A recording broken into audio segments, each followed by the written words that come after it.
In the name of Allah, who is most beneficent and merciful. The topic of discussion in this video is factor affecting on enzyme activity. क्या अब हम ये देख लेते हैं कि कौन कौन से फैक्टर एंजाइम की एक्टिविटी पर असरअंदाज होते हैं।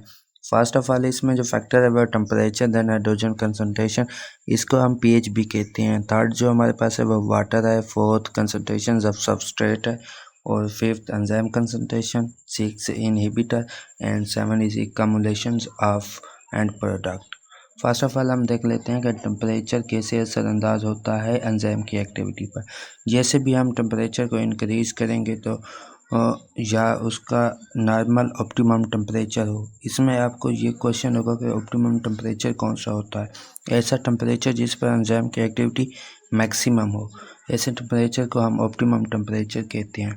At very low temperature the activity of enzyme is minimum, यानी कि जब हमारे पास टेम्परेचर बिल्कुल लो होगा, यानी 0 डिग्री सेंटीग्रेड पर होगा, तो एंजाइम की एक्टिविटी मिनिमम होगी, बिल्कुल ही कम होगी। देन जब जैसे हम टेम्परेचर को बढ़ाते जाएंगे वैसे वैसे एंजाइम की एक्टिविटी भी बढ़ती जाएगी। एक खास पॉइंट आएगा जिस पर एंजाइम की एक्टिविटी मैक्सिमम होगी और उसको हम ऑप्टिमम टेम्परेचर कहते हैं।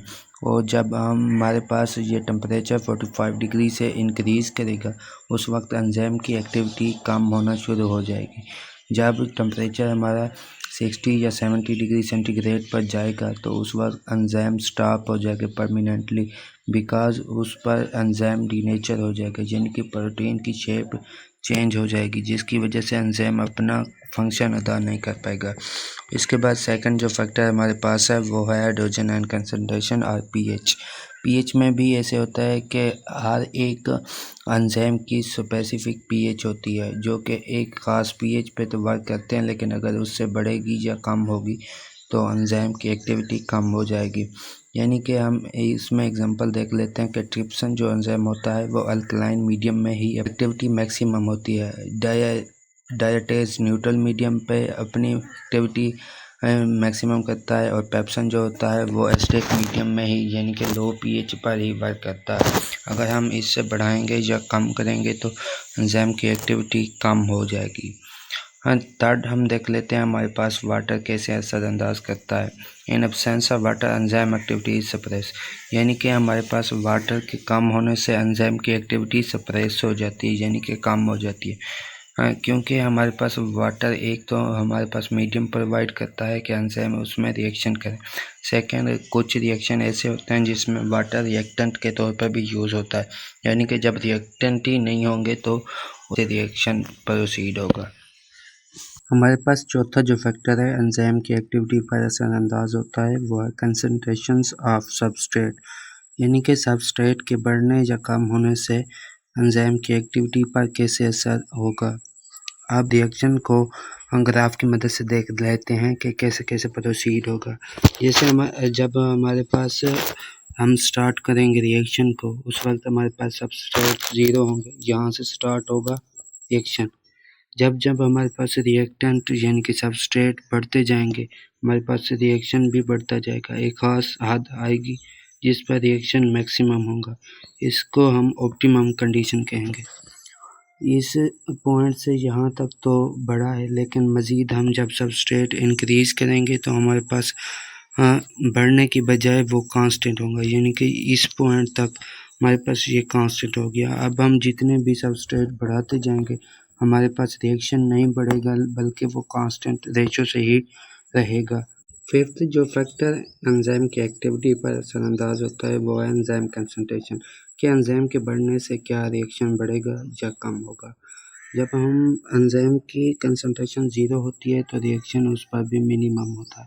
जब हम एंजाइम के रिएक्शन को यानी कि कंसंट्रेशन को बढ़ाते जाएंगे तो हमारे पास रिएक्शन भी बढ़ता जाएगा। यानी कि फर्स्ट ऑफ ऑल जब हमारे पास इस ग्राफ में ये देखें कि जब लो था यानी कि मिनिमम एंजाइम थे, उस वक्त जैसे जैसे हमने एंजाइम की कंसंट्रेशन को बढ़ाया है तो हमारे पास रिएक्शन भी बढ़ता गया है, जहाँ तक हमारे पास रिएक्शन बढ़ गया है। ये एक ऑप्टिमम कंडीशन है। अगर इससे ज़्यादा हमारे पास एंजाइम होंगे यानी कि सबस्ट्रेट हमारे पास ख़त्म हो गए। या अब हम सबस्ट्रेट को ऐड करते जाएंगे तो अब रिएक्शन बढ़ता जाएगा। अगर हम सबस्ट्रेट यानी स्ट्रेट लाइन आएगी जिससे ये शो होगा कि एंजाइम के कंसंट्रेशन बढ़ने से रिएक्शन भी बढ़ता जाएगा। हमारे पास जो छठा फैक्टर है वो है इनहिबिटर के। इनहिबिटर क्या होते हैं? इनहिबिटर एक ऐसा सब्सटेंस होता है जो एंजाइम की एक्टिविटी को कम कर देता है। इसमें हम ये देखेंगे अगर हमारे पास एक इनहिबिटर है, मिक्सचर है इनहिबिटर का, वो कैसे वर्क करेगा, कैसे एंजाइम की एक्टिविटी को कम करेगा। ये जो एंजाइम की एक्टिविटी को या तो पार्शली यानी कि थोड़ी हद तक कम करेगा या फिर उसकी एक्टिविटी को कम्प्लीटली ही कम कर देगा।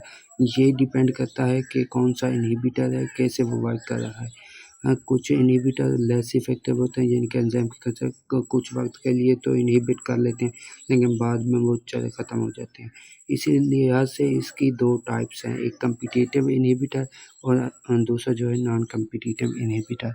जो कम्पिटिटिव इनहिबिटर है वो है यानी कि ये स्ट्रक्चरली सिमिलर होता है सब्सटेंस की तरह, यानी कि ये सबस्ट्रेट की तरह होता है। एंजाइम को ये नहीं पता होता कि ये सबस्ट्रेट है या इनहिबिटर है। जब वो एंजाइम की एक्टिव साइट के साथ बाइंड कर लेता है तो उस वक्त ये सबस्ट्रेट को नहीं आने देता जिसकी वजह से वो वहाँ पर रुक जाता है एंजाइम का रिएक्शंस। कम्पिटिटिव इनहिबिटर ऐसा इनहिबिटर होता है जो कि अटैच तो हो जाता है एंजाइम के साथ, बाद में जब रिएक्शन प्रोसीड हो जाता है ये डीअटैच हो जाता है एंजाइम से, इसलिए हम इसको रिवर्सिबल भी कहते हैं। क्योंकि अब हम एग्जांपल देख लेते हैं कि कम्पिटिटिव इनहिबिटर क्या होता है।